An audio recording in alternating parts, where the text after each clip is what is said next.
franchement, je vais être sincère avec toi. Moi, je trouve que, comme dans toute chose, il y a du bon et il y a du mauvais. Dans le DVD, il y a eu du bon et il y a eu du mauvais. Il y a eu du bon parce que les petits ont voulu se faire connaître. Tu vois, les petits ont essayé de manger les gros c'était obligé de se défendre. Parce que les gros qui sont tout en haut, ils se pensaient tellement intouchables.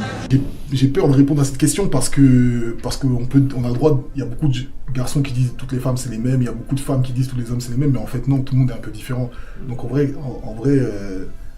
Quel est le prochain objectif? Le prochain objectif, c'est mon deuxième album déjà. Je suis en préparation du deuxième album. Là, je vais sortir un street album le 16 juin d'ailleurs. Si j'ai un message à faire passer aux jeunes, c'est de ne pas lâcher. De toujours, même si tu vois que ça n'arrive pas, continue, parce que moi j'ai attendu 10 ans avant que ça vienne. Et j'ai 27 ans. Je suis mature, je suis un adulte là, je suis un homme, tu vois. Et je vais parler de tout ça très concrètement. Je peux même vous dire un petit truc là tout de suite. Et je vais aller faire un clip dans un beau pays d'Afrique là. On va t'isoler, on va voir ce que toi t'es. Ouais, ils m'ont fait des fouilles tous les 3 jours au début. Tu vois, au début, ils me faisaient la misère. Pour voir si vraiment j'étais le mec qui représentait sur les vidéos. Peut-être que celui-là, il va nous retourner la prison. C'est possible, tu comprends? Donc voilà, moi je suis là pour faire ma peine, j'ai 31 ans. Stricap family, ma man. C'est les doses, on est là, tends l'oreille. Les frites et la routine, comme à chaque jour. Je navigue pas dans l'eau d'eau, si ça marche, on graille à plein. Qu'est-ce qui... Quand même disque d'or déjà. En vrai, je pense que l'objet me motive plus. En vérité, je fais ça pour moi-même et la reconnaissance, c'est quand les gens l'écoutent. C'est pas forcément ces rondelles, tu sais. Je courtisais, je parle de sous-épouse. J'aime courtiser, puis je dis que je vous épouse. Mon prestige t'attire, je suis presque agitateur et prestigitateur. Je disparais grâce à mes stratégies d'acteur. Mais... Thierry m'a fait tourner la première scène. Je rentre dans le bureau de Catherine Deneuve, je la menace parce que c'est pas présenté au rendez-vous. Donc d'entrée, voilà quoi.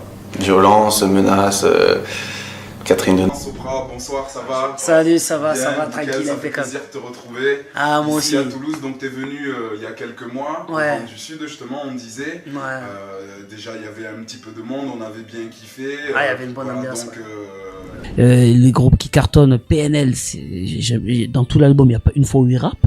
Tu vois, donc je pense que c'est juste que comme moi, j'ai moins les mots du quartier, on va dire. Quand je dis le quartier, parce que je représente le quartier, mais je suis moins dans la violence ou dans la vulgarité. Je pose la question, en fait, as-tu un projet en cours que tu pourrais nous parler? Ouais, bah donc j'en étais à la mixtape quoi. En fait, voilà, il y a une mixtape qui est sortie, j'ai un peu parlé du thème. Donc maintenant, ouais, j'en étais au moment où je vous disais que je l'avais enregistré en 2 semaines. C'est vraiment un truc, c'est un délire quoi, parce que... Salut tout le monde. Comme vous avez pu le constater ces derniers temps, je suis absent des réseaux sociaux.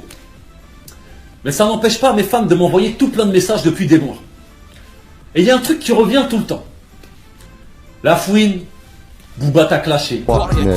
Tu vises un peu la génération 70-80, ceux qui squattent le café, qui touchent le RSA, les anciens. Mais il n'y a pas que les anciens, parce que ma génération, elle est méga touchée par le féca. Moi, je connais des mecs, ils ont mon âge, ou j'ai 21 ans, tu vois, je connais des mecs de mon âge ou 3-4 piges de plus, leur journée, c'est resté au féca. On m'a connu en premier avec les Bob, dans le premier Chagrin du jour, tu vois, c'était en 2011. Beaucoup de rappeurs qui sont connus aujourd'hui que j'ai apprécié, portaient même pas de Bob ou ne faisaient même pas de rap, tu vois. Théâtre, parce que j'ai toujours hésité à prendre cette option depuis la seconde, et je me suis dit qu'en terminale, ça serait un bon point déjà de découvrir ça.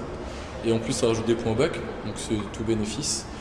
Et en plus, bah, si jamais on veut faire des projets vidéo, il faut savoir jouer un peu dedans, faut savoir mettre un peu la main à la pâte aussi.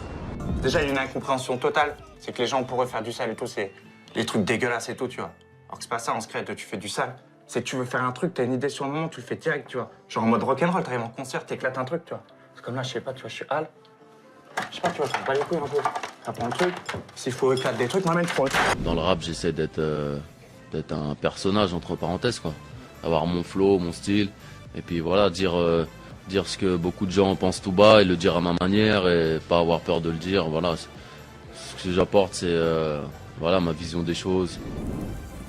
Je fais un morceau, je fais un tableau, je me dis pas ça va plaire à telle classe, à tel type de gens. Et ça ressemble à quoi? Mais je comprends de toute façon. Ouais. Eh bien les amis, c'est déjà terminé.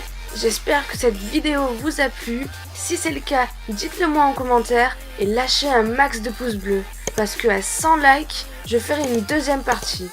Merci d'avoir regardé cette vidéo et sur ce, je vous dis à la prochaine. Peace.